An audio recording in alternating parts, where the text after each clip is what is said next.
I'd say. When you're selecting riders for the team pre-season, what do those meetings actually look like? Like, how are you finding? That's a silly question. No, I think it's a great question. It's How one I've you- been trying to line up. Yeah. Okay. How are you doing it? Because again, we could revert to other sports who have draft rooms and this and that. If you think about it as a young rider, all of this is really demotivating. If you're a young rider, you want to get on a World Cup team, how on earth do I do it? How do I get Milway to watch me and see that I've got promise and that I'm going to be one of the few that get picked? Like, it's a fair question, to be honest. Like, we're on Roots and Rain a lot. I think it's fair to say that. Really?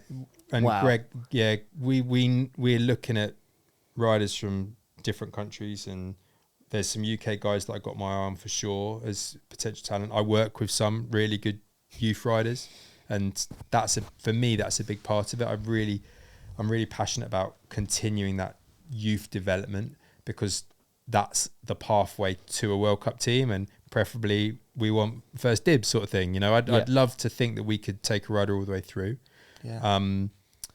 Eris, funnily enough, I reached out to her, and I said, look, we'd love to discuss this with you because we think you'd be great for the team. And I kind of built a bit of a working relationship with her because I love the way she rides a bike, and I'd spoken to her a couple of years ago in Ludenville. They cancelled the junior race because of the weather, and I was like, this is madness. But I thought, it's not my problem, but I'd love to hear what the juniors think of it.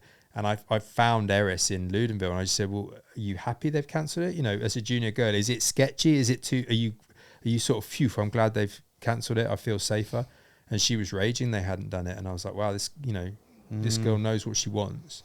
And so we sort of just started talking through the year and sort of built it that way. Well, generally, it's always a two-way thing. Some people will reach out to you really early and you'll be like, I didn't realise that they were available or they're interested. So they'll be like, hey, my contract's up. Yeah, you'll often have that sort of thing.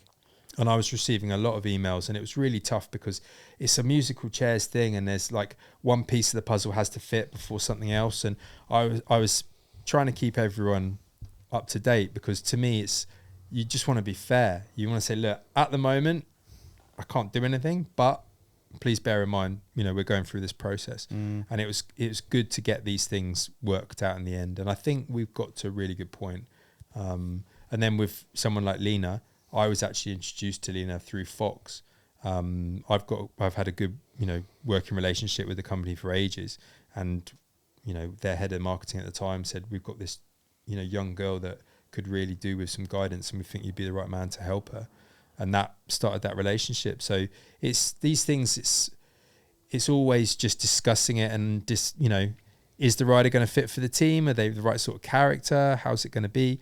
And also, what's their kind of potential? Because potential isn't necessarily top of the timesheet.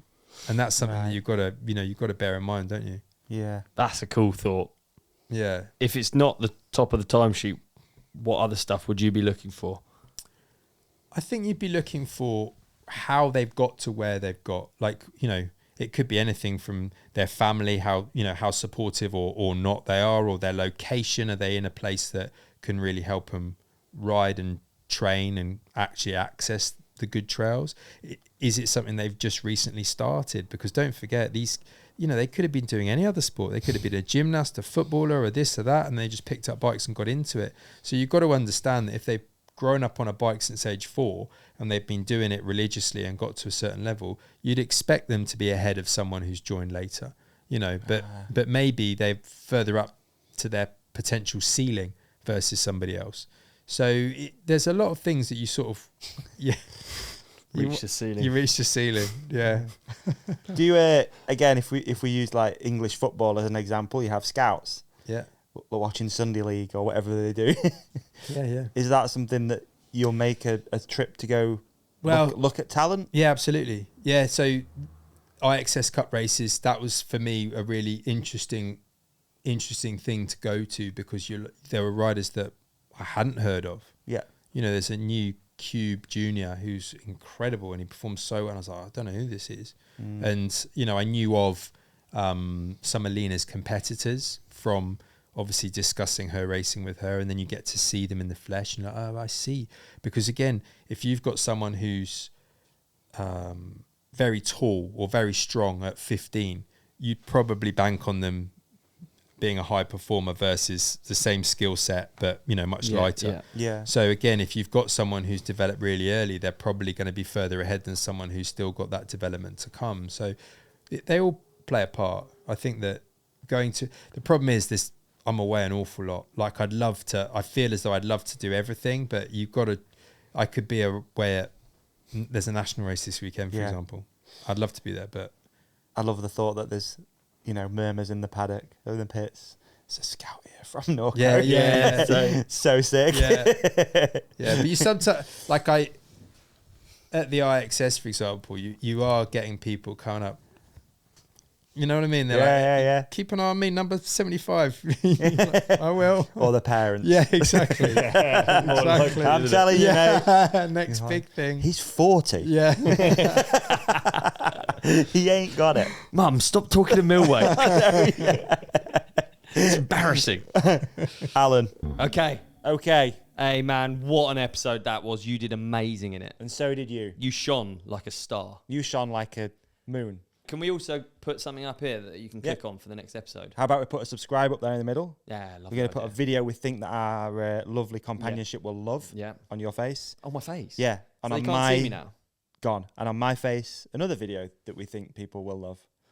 And thank you for watching. Thank you for listening. Please hit like and subscribe. You guys are the best. Peace and love.